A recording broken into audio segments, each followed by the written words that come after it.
In researching this book, Jesus Revealed in the End Times, I found out something I should have known, but Jesus is the most portrayed human being in history. More books have been written, more paintings have been painted, more movies have been made about Jesus than about any other person in history. And yet almost all of those depictions are of Jesus at his first coming. Very few portrayals are of him in his glory as the coming Son of God. It's an interesting fact. In the Old Testament, for every one prophecy about the first coming of Jesus, there are 8 about his second coming. Oh, wow. And clearly, that's where the emphasis is in Scripture. Yes, it's good that he came. He had to come to make a sacrifice for our sins. But the real story is he's coming again. Revolution of common sense. Revolution of common sense. A revolution of common sense. Truth was once common sense, but today, truth is uncommon. Explore biblical truths around faith, business, and politics with Peter Demas. Uncommon Sense in Current Times. Hey folks, welcome to Uncommon Sense in Current Times. Today I am kind of compiling a list of some of my favorite shows that we had over the last year, with some clips and just some amazing guests that we had. But before we do, I just want to thank you for listening, following the show, supporting the show in the way you do. I love the comments you make, even those that disagree with me or disagree with the guest. It is something that means a lot to me that you're listening to it. And so, again, I just want to tell you thank you for doing it, and I hope you continue to do so as 2026 moves on.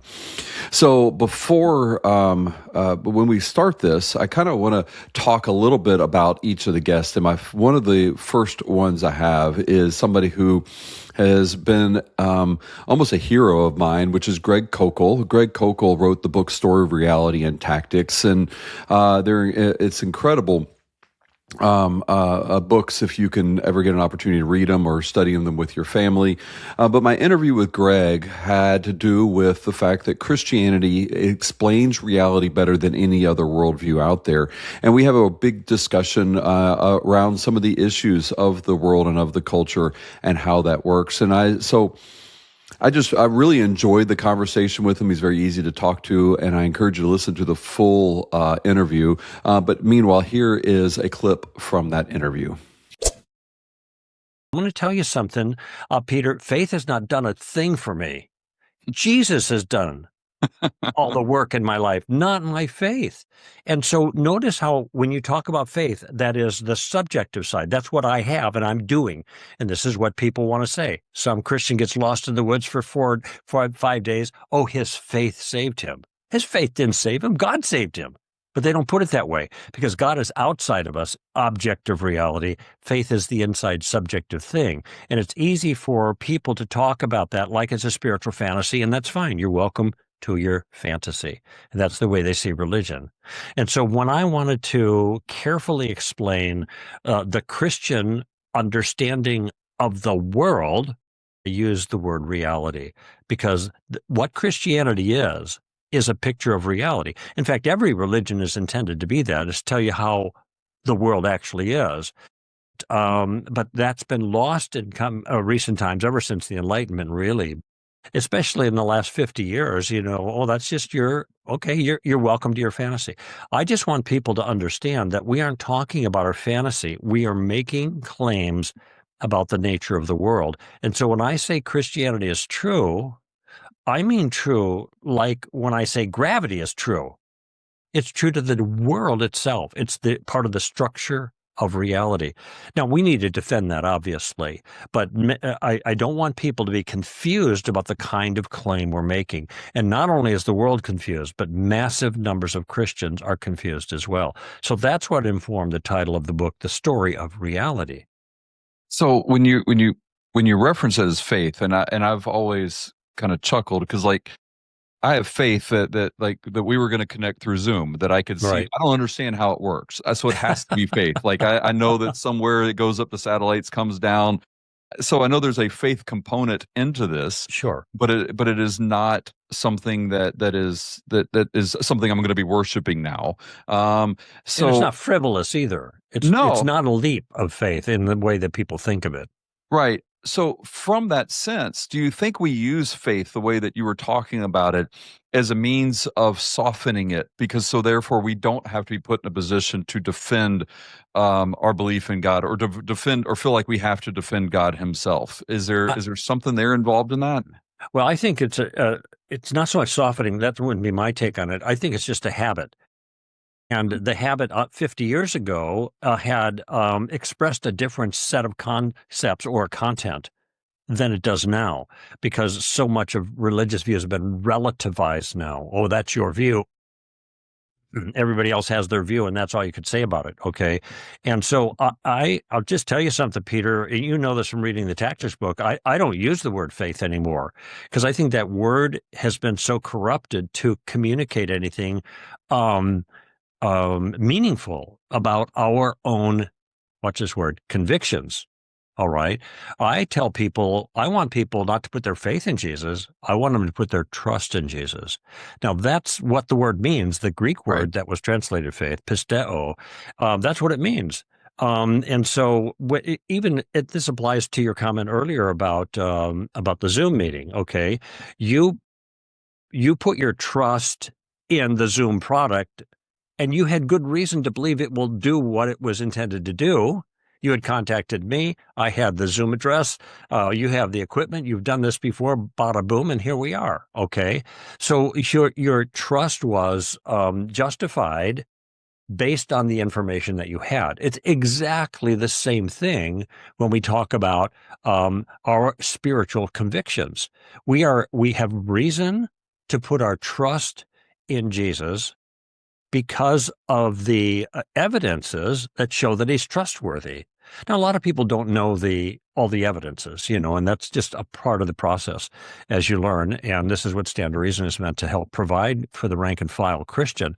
But the fact is, it can be defended that way. It is not just a leap of faith. It is actually a step of justified trust. And when people take that step of trust for whatever reason, Jesus meets them. Even if this is the first time you use Zoom, Peter, you say, I don't know if this sucker works. I'm going to push the buttons and put the thing in it. My goodness, there he is. There's Koukl. So you see, okay, you got the result that verified your verified your trust in the product.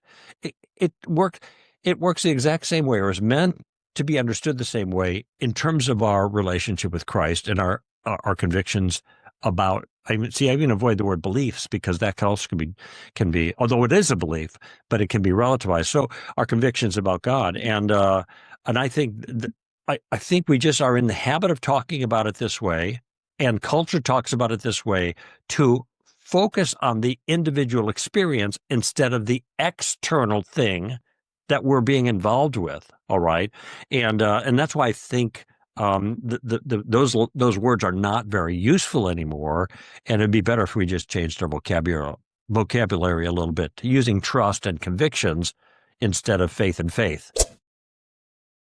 Lana Silk is one of my favorites that I got to interview. I interviewed her twice, in fact. She's with Transform Iran, and we talked about the underground church in Iran. We talked about how we can use situations like Ramadan to evangelize Iranians. We can also talk about the Iran-Israel conflict, and there's a lot that's there. And I think kind of the biggest lesson we get from it is the fact that the Iranian people are beginning to move stronger and towards Christianity. And it's something that we should not look at Iranians, as the people of Iran anyway, as enemies of the state, and that they are part of a culture that is being controlled by religious zealots and dictators.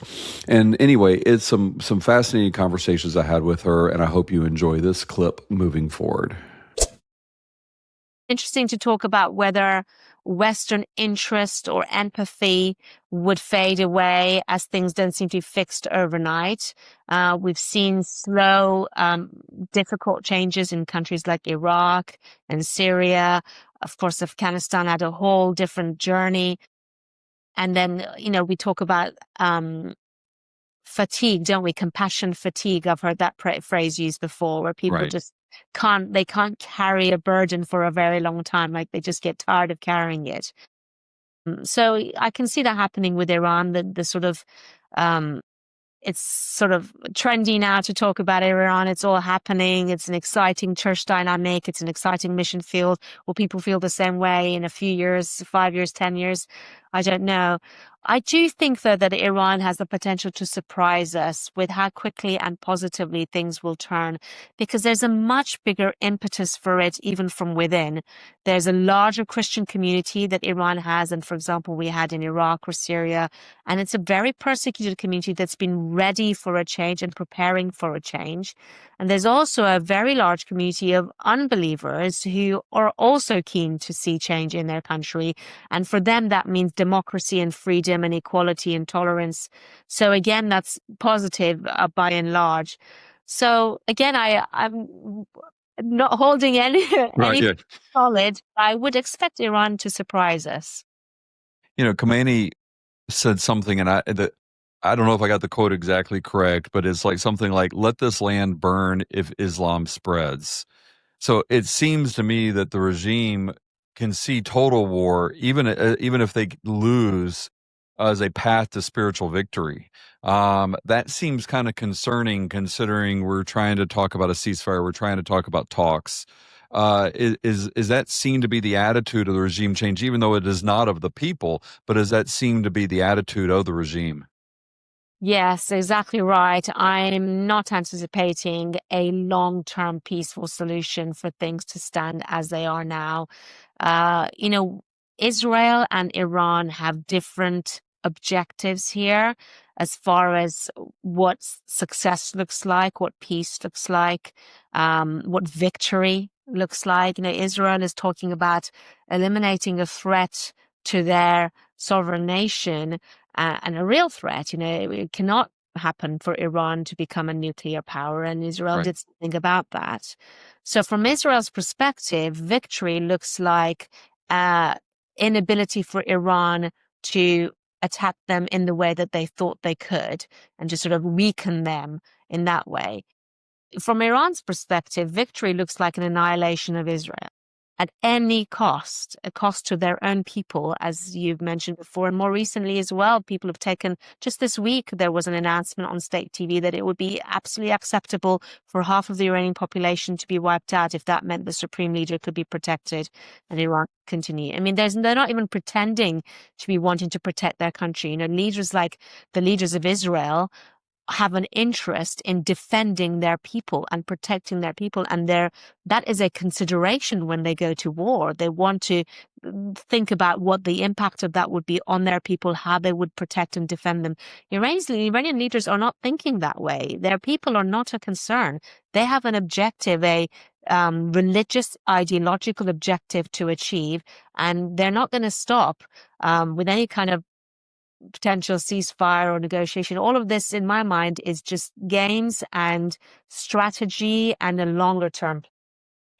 I know I got a chance to talk with Moshe Sharon from Israel a while back, and he used the phrase that there's a Muslim phrase that lying is the salt of words.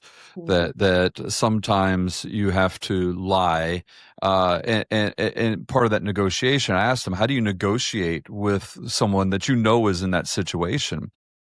So it sounds like, these talks of ceasefires and these talks of peace and no more kind of the nuclear, well, we're only doing it for energy. And even though, the logic behind it is unreal. So it sounds like to me that you would be concerned if there was just a ceasefire and a temporary peaceful solution, that it's only kicking the can down the road.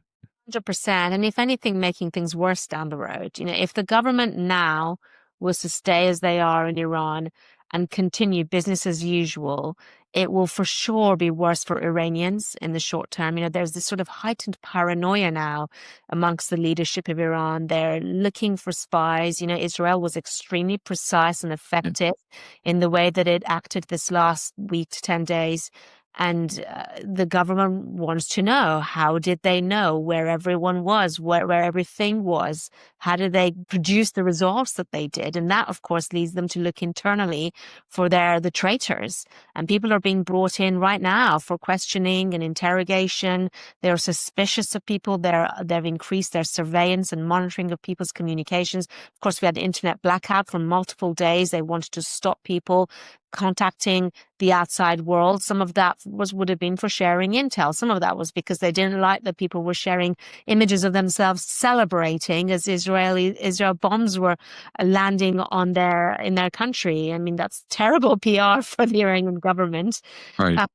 So it's just going to get worse for the people in Iran if this government was to stay unchecked as they are now. And no, long term, I don't see peace.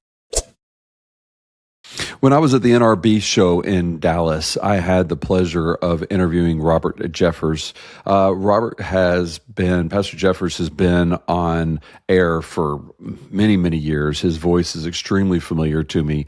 And when I had an opportunity to meet him, I was curious because, again, when you're a pastor of a very large church, you have certain preconceptions of, probably what they think and how they've acted.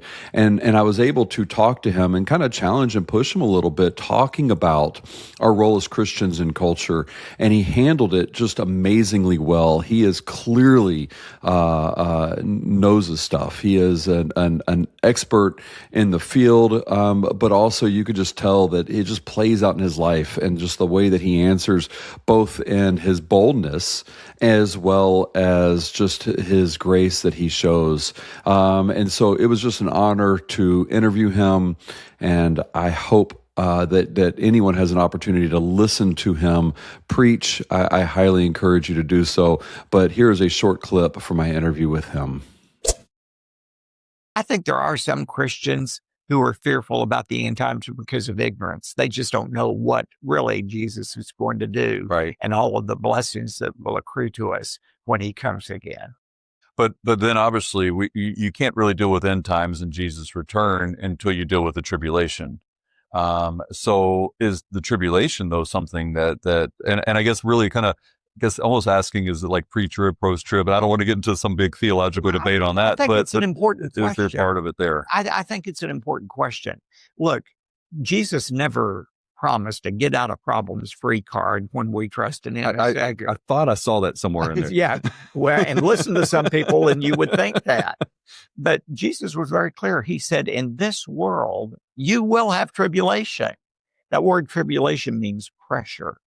If you live in this world, you're going to suffer. But he said, be of good cheer, for I've overcome the world. We've not been promised that we're going to be exempt from problems. What we are going to be exempt from is the great tribulation, that 7-year period of time between the rapture and the second coming, when this world will spin out of control, the Antichrist will wreak havoc upon the world, and God will pour out his judgment on unbelievers on the earth. The reason I know we as Christians aren't going to go through those 7 years is because of the promise of God.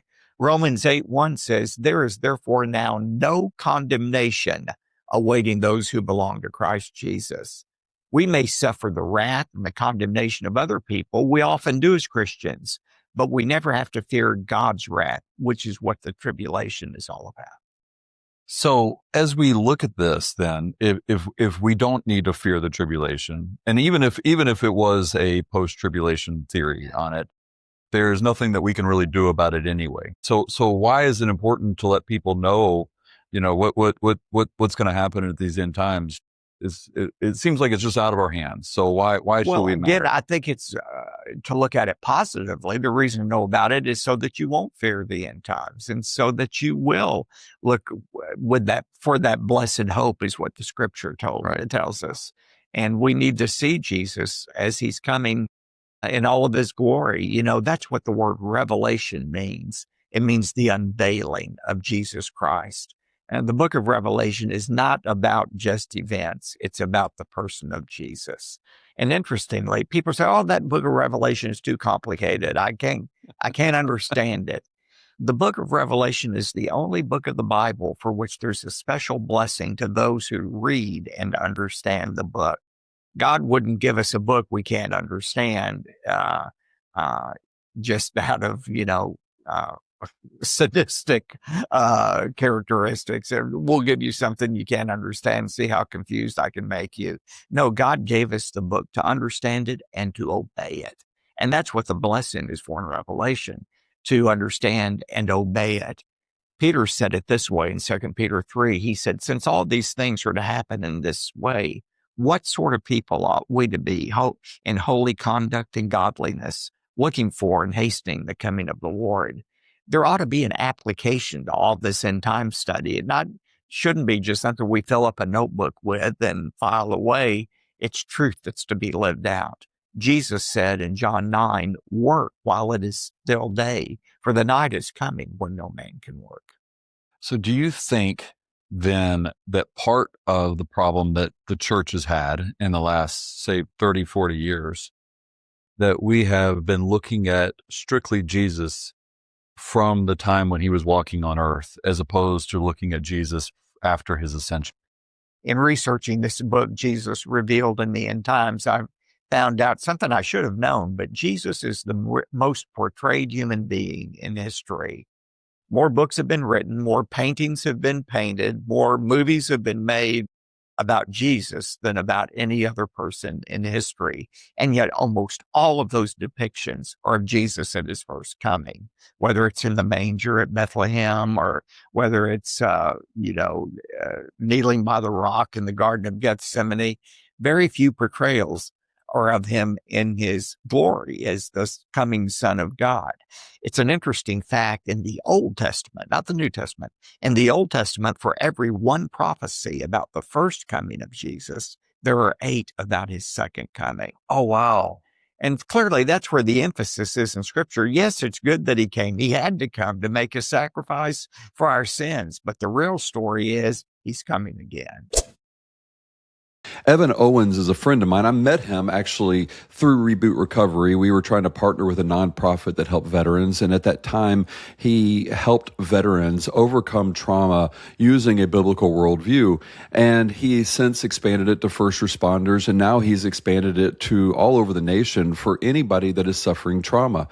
He recognizes that trauma and the way it's being dealt with is not working in our culture, in our society, the way it ought to be. His success rate is unreal on how many people that he has been able to help in this area. And so from that, we got to really just talk about trauma, and I really enjoyed talking with Evan just outside of our personal connections that we have. And I think it's very valuable for those who are going through situations like trauma, or those that know people who are and want to be able to help. So here is a clip of part of my interview with Evan Owens. And anytime that you have an opportunity to learn more about Reboot Recovery and what it can do for you or those loved ones who might be going through some traumatic event or suffering from post-traumatic stress disorder, I highly encourage you to look up his organization. So when you're looking at, the fact that you're bringing them on with the mindset of you're going to be helping be part of the solution, as opposed to we're helping you because we're just so good and we're going to help you in that way, and they're going to be part of the solution. Do you think it's that piece that helps them overcome their trauma because they feel like they're contributing? And then which also leads to the second question. Do you actually ever overcome the trauma, or do you just learn how to handle the trauma? Take whichever question you want on that. Just kind of hit me as I said that one out loud. Yeah, the first one was, is it because we view them as leaders that maybe helps them be able to overcome? I think that's a piece of it. I think every person who you give dignity to is going to rise higher than a person who's seen as in need of your welfare and in need of your help permanently. I think when we can give dignity to people, the restoration process has an opportunity to stick. But number two is I don't think there's a better vehicle for healing than community. And I feel like this is where, myself and traditional therapists don't see necessarily eye to eye. I love traditional therapy. I love cognitive processing and EMDR and prolonged exposure and all these great things. I'm for all of those. I want to get that on the record. But I also believe that the truth is that clinicians are unable to love their patients in the same way that a community can. And I think a lot of clinicians would agree with me on that. They have too many patients. There's quotas to meet. There's billing. There's processing. There's, et cetera. And the truth is the minute that the billing runs out, they can't continue to love you. A community can. And so I think what I think really makes a difference for people truly is that for a lot of them, their ability to contribute in their mind has been taken away. And when they find out that people love them, not because of what they're bringing to the table, not because of what they're doing, but just because of who they are, I think it's a revolutionary thing for people. They've always been, I am loved because I can fill in the blank. And then all of a sudden, well, I can't do that anymore because of my injury. And now I'm unlovable. But then here comes this group of people being like, no, you're just as lovable. It's like, I am. And I think that, also, we've talked a lot about military, but I mean, generically speaking, most enlisted service members that we've worked with, a lot of them, their first trauma was not their combat experience. Right. Yeah. Usually it was earlier, right? I'm assuming like growing up. Yeah, much earlier. So that leads to the second question is, do you overcome it? Yeah, I believe that trauma healing ends in empowerment. Empowerment to help others while your story is still being written. And there's nothing more beautiful and actually more impactful than a person who's actually still in the process of climbing out of the valley than a person who stands. This is what we tend to do as leaders and church people, especially. We stand on top of the dock while someone is drowning, and we toss them a book that's called Learn How to Swim. And we say, man, read that book. It's going to help you. And we walk back to our cars and go home, get some pot roast, But that was a weird thing. I don't know why. Pot roast sounds delicious right now. But anyway, so the point is I think that when someone else is saying, hey, I'm in this water with you, but I know how to swim to safety, follow me. That's a shifting thing. So yes, I do believe people overcome trauma. And I believe they do it by letting that trauma transition from trash to recycled material in their life, recycled material that has purpose and has a meaning that can better their lives, their generational patterns and their kids' lives, but also their community around them. Dr. Ingram Skop is, she's a warrior. She has been on the front lines to help stop abortion across the board. And, and then shortly after Roe v. Wade was overturned, I was able to interview her, and I've interviewed many other people, but she was an incredible resource. And one of my favorite questions that I got to ask her was, why are we focusing so much on abortion? Isn't that more downstream, and shouldn't we focus on purity? She was able to answer that very honestly and very thoughtfully. And I really just appreciate her approach. She is somebody that knows her stuff. She doesn't know it just theoretically. She actually has been in the front lines battling for our lives of children for many, many years. And I praise her for the work that she does and the work that she will continue to do as many people who are trying to kill our children find new ways of doing so. What were to happen if a woman thought she was pregnant and really wasn't, or naturally miscarried like in a couple of weeks, and didn't know it, but missed her period, so just assumes that, hey, I'm pregnant, and were to take those pills with it from there? Do you have to prove you're pregnant before you can get those pills? And if so, I didn't think so. And then what happens to them? Like, what would be the impact? Because if you're trying to deliver to induce labor when you don't have a baby, what happens to your body? Yeah, not only do they not have to prove that they're pregnant, but the abortion industry has been promoting for some time now what they call missed period pills, telling women, if you miss your period, you don't have to take a pregnancy test. Just take these pills and it'll bring on the period. They're doing that so they can provide abortions without women having the emotional distress of knowing that they chose to have an abortion. Oh, my goodness. Even worse, they're now promoting what they call advanced provision pills. So they're telling women, go ahead and get the pills just in case your contraceptive fails, so you'll have it on hand. So I'm a provider of abortion pill reversal, which is actually giving women progesterone when they regret having taken mifepristone. And increasingly, I'm having women call me who've maybe had a fight with their boyfriend or had an emotional moment and have taken mifepristone because they already had it in their medicine cabinet. Wow. And then, and of course they regret it and they call me and we provide progesterone and try to save the baby. But the two things are happening at the same time, and you may have seen these numbers.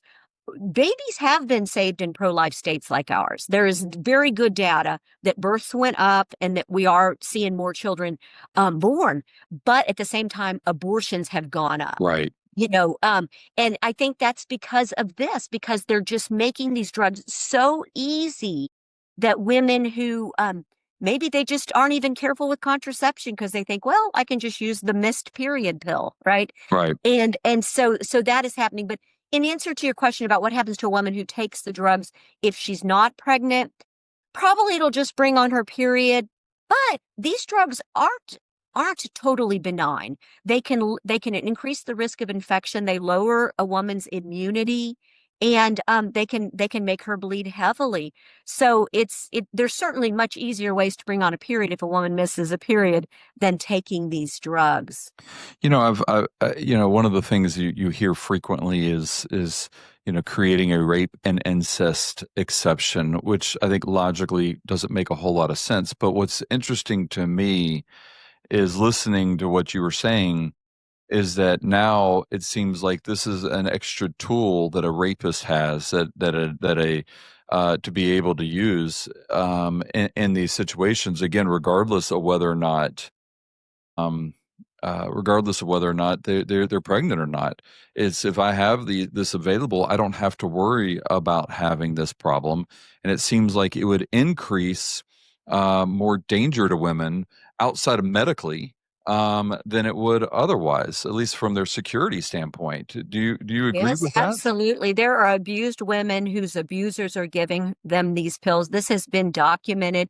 Anyone who spends time flying, and I fly a lot, in the airport, they always have signs about human trafficking. Keep an eye out. Look for women. Here's the warning signs. I'll tell you, statistics tell us the most likely place a woman is going to be identified who's being trafficked is in a doctor's office. And trafficked women, the most frequent office that they go to is Planned Parenthood. So these abusers, of course, now they can get these drugs, and so they're not even darkening the door of a Planned Parenthood. But for decades, it's been documented women go into Planned Parenthood, they don't ask questions, they're back 3 months later for another abortion with a man who won't leave them alone, right? And Planned Parenthood has enabled and embedded human trafficking because they sell abortions. They'll sell 7, 12 abortions to the same woman, and they'll never ask the question, what is going on that you keep coming back? So again, it's horrible for women on such a level, but if we care about rape, incest, abuse, trafficking, then we should recognize that having these drugs so readily available is only going to worsen the problem. But of course, we've seen since the Dobbs decision that abortion advocates act like they care about it. We hear so much discussion on what about the poor woman who's been raped, or, what about the woman, life of the mother, these type of things. Those are a minuscule portion of the abortions in our country. 0.3% are abortions that are obtained for rape, 0.4% that are performed to protect the life of the mother. But they're pointing at those so they can keep them available in every circumstance. One of my favorite things I like about this show, one of the things I try to do is I try to have people on the show that don't agree with me, that don't agree with my worldview, that maybe I think are theologically unsound. Some of them I don't think are very, very smart in a lot of cases, but that's not the case with Stephen Law. Stephen Law is an Oxford philosopher. He is an atheist that debates Christian apologist. He is extraordinarily good at the way that he can talk and ask questions. And one of my favorite parts of this interview was it was supposed to be a 30-minute interview. And right at the 30-minute mark, he said, "Can I ask you a question?" And I was like, "Oh no," and just curious to see where this leads. And we ended up having another just amazing 30 minutes of conversations, just talking about politics and from our different worldviews and different perspectives. It is a great example to show how people with different sides and different beliefs could just have a conversation. And even though we may not agree with everything, we could still find ways of finding common ground. And it is something that I think is important for all of us to be able to do as we disagree going forward, whether or not we agree with the other side or not, to engage with each other civilly and to be able to have this type of level of discourse. I think he is an amazing man, even though I think he is wrong and going to be in trouble one day from it. But I do think that he is kind and he is thoughtful. And I encourage you to listen to this conversation very closely. So, for example, there are some Christians who believe that the entire universe is less than 10,000 years old. I mean, many millions of them, and some of them are probably smarter than you or I. Right. Some of them very well educated and they hold PhDs and so on. These people are using reason. Certainly they believe that they are. And we provide evidence that the universe is really a lot older than 10,000 years and that creatures have evolved over time and so on. But they just won't shift. Reason is never going to shift them. And they believe that reason fails to settle the debate. But of course, it does settle the debate. And what's really going on here is something else. People have when you're dealing with religion and belief in the supernatural more generally, people often have commitments that are extremely well entrenched, and they will use their intelligence to defend the position that they have adopted, come what may. And any position, no matter how ludicrous, can always be defended, come what may, by cooking up ever more ingenious explanations for all of the evidence against what you believe. At the end of the day, you're not being reasonable, but it's not that difficult to convince yourself that you are being reasonable. And so sometimes that's what's going on. And I think that's what's going on with, say, young earth creationism, for example. What do you do, though, as a humanist and a philosopher, to protect yourself from that same type of problem where you've been so entrenched in humanism, you could fall victim to that as well? How do you protect yourself from doing that? Yeah, well, you have to be on your guard. I wrote a book called Believing Bullshit a few years ago, which sort of looks at the reasons why people get sucked into belief systems that then kind of imprison them. And they're convinced that they're the reasonable and rational ones, and everyone outside is somehow missing the arguments or failing to recognise the truth. And the truth is that we're all vulnerable to some extent to that, and you have to kind of constantly check that you're not actually engaging in patterns of thought that merely look like they're reasonable, but on closer examination are not really very reasonable at all. So, for example, an example of that would be consistently explaining away the evidence. If you have a political view, people are often very passionate about their political views, and then they'll go online and they'll be exposed to a range of other political views and political people who are offering counter-arguments to what they believe.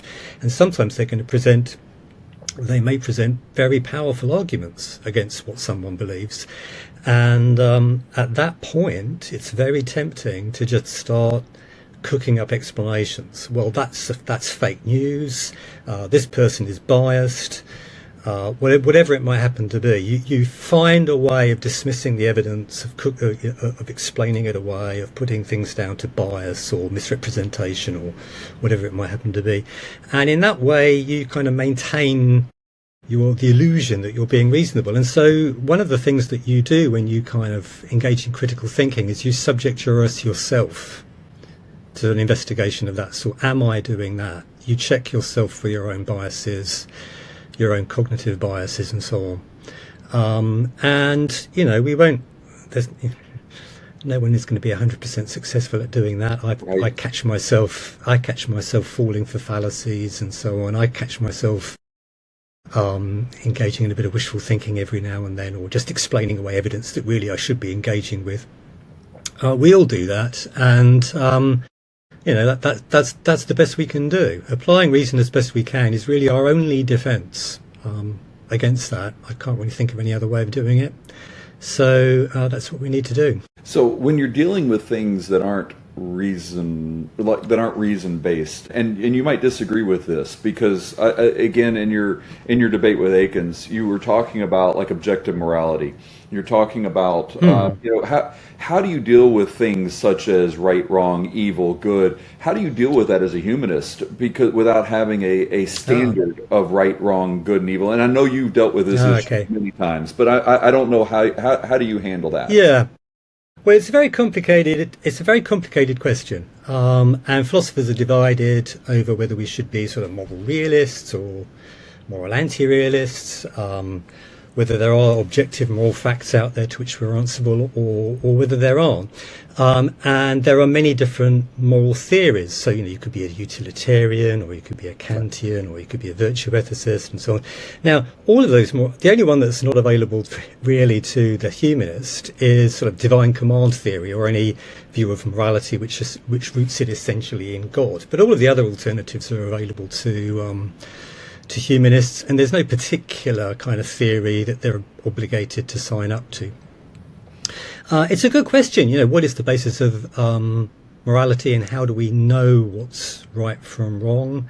And there are many different answers to that, but philosophers generally don't lean towards, well, you know, God is the answer.